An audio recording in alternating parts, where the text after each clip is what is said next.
Prime Minister, we're delighted that you are here. I'd like to invite you to speak now.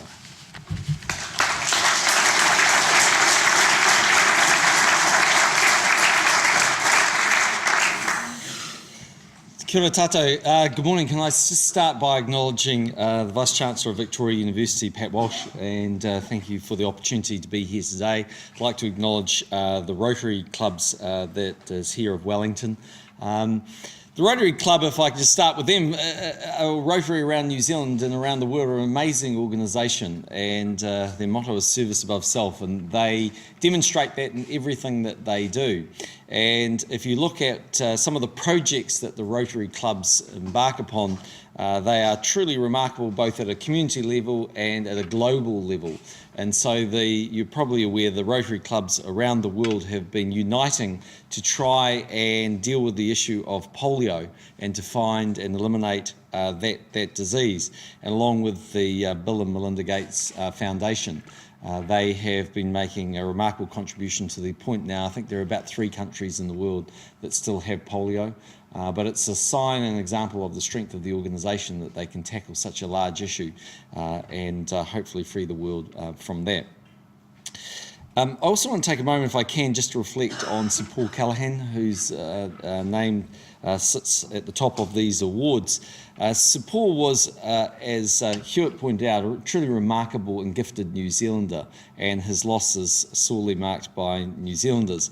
He, as you may be aware, when I first became Prime Minister back in late 2008, I decided to have a Chief Science Advisor as an appointee to the government. And the reason I did that was I believed it was important to put science at the heart of the government, the thinking of the government, and the decision-making that we undertook.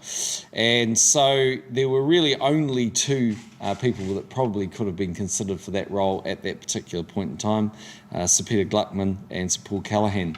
As it was, Sir Paul had at that time been diagnosed, I think, with cancer, and so he was undertaking treatment, and it wasn't possible for him really to take up that role, and so Sir Peter was the obvious choice. But I'm sure if he hadn't have had that disease, then he would have been a logical successor to Sir Peter Gluckman.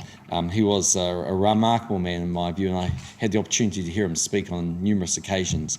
And so it's going to be a great honour for whoever wins this award of the 12 finalists to have won the Sir Paul Callaghan Award. To the finalists, welcome to Wellington. Some of you live here, as you explained to me, and some of you don't. So welcome to Wellington and the opportunity to compete in the Science Orators Awards. I'm sure you will enlighten and enthrall the audience with your contribution in the 15 minutes you have to tell them about the merits of whatever topic that you are going to discuss and debate. And indeed, that's what we ultimately need, is greater debate and knowledge of science in New Zealand. So it's one of the reasons why the government's been quite a heavy investor in the area of science, because that is going to be the future of New Zealand as I see it. Whether it's tackling an issue like climate change or lifting productivity down on the farm, in the end we need scientific solutions to be the answer to the challenges that New Zealand faces. And I've long held the view, for instance, in the area like climate change, that the solution to those problems has to be found through science. People are not going to, in my view, reduce their quality of living to combat climate change, but they certainly will adopt scientific solutions. And that was why, as a government, we started the Global Greenhouse Gas Initiative. We put in about $45 million. We've been joined by 29 other countries as we now look to find answers to methane and nitrate emissions, which is a global problem and represents half of all of New Zealand's greenhouse gases. And if we can find an answer to those problems, then not only do we substantially reduce our emissions profile, but we'll also resolve an issue which accounts for about 15 or 18% of the global emissions around the world. And on that basis, it shows you the power of science.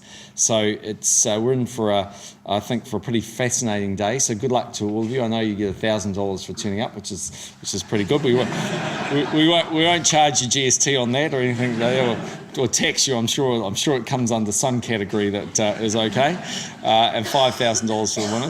So good luck to whoever wins.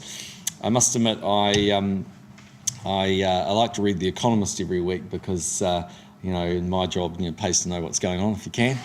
So I was reading The Economist, I think of either this week or last week, and the editorial on the front of it was really about the Higgs boson and the discovery. And I didn't know a lot about it, and I got to the end of the editorial and knew even less about it. So I know it's to do with particles, and I know it's as important as DNA, but if anyone's talking about it, then I better come and listen to your 15-minute dissertation and see whether I can learn a little bit more along the way. But science, as I say, is going to be very important, and we want to encourage young people to go into science. So we've, as a government, promoted lots of different things to try and encourage people to enter the field of science and to be scientists, and hopefully to retain those very fine young minds in New Zealand. And so every year we have Prime Minister's Science Awards. We've had a number of other scholarships. In the most recent budget, we increased the expenditure in science, both in terms of what we put into tertiary education funding, but also in terms of the research. And Pat will tell you loud and clearly, actually, that the government should be putting even more money into science research. He should do, because he tells me that every time I see him, so I can't see why he's going to change. And he's right. New Zealand universities need to keep investing very heavily in science. In fact, it's one of the things that frustrates me a great deal, actually, is that New Zealand universities, in my view, don't rank as highly as they should on a world scale. And people interpret that as something to do with the teaching capability, and it's nothing to do with the teaching capability. Our professors and our teaching capability is world class. The issue is, relative to international universities, our research program generally isn't big enough, and that affects our international rankings, and we really need to try and get those international rankings up to make sure that we attract even greater minds. So to all of you, good luck. I'm not a judge, and I say that with great relief, because when I first became an MP, I remember sitting down with a very wise old MP in Parliament. He said to me, "John, mark my words, never judge a baby competition." And I said, "Why is that?" And he said to me, "Well, there'll be 15 babies there, they'll all be cute, only one can be a winner, that mother will vote for you forever, and the other 14 will never vote for you again." So on that basis, given you look like you either are or soon to be eligible voters, and we certainly do want you to vote for us, I'm not going to put myself in the terrible position of having to reject any of you, even though you're all, I'm sure, extremely bright, and I'd hate to collectively or cumulatively add up the IQ of all 12 of you, because I'm sure it'll be quite off the charts. So well done, good luck, enjoy the day, enjoy the competition, and take some solace and also some pride in the fact that you're actually here, because you represent the fact that you're 12 very bright New Zealanders, and you're the future of our country. Thanks very much.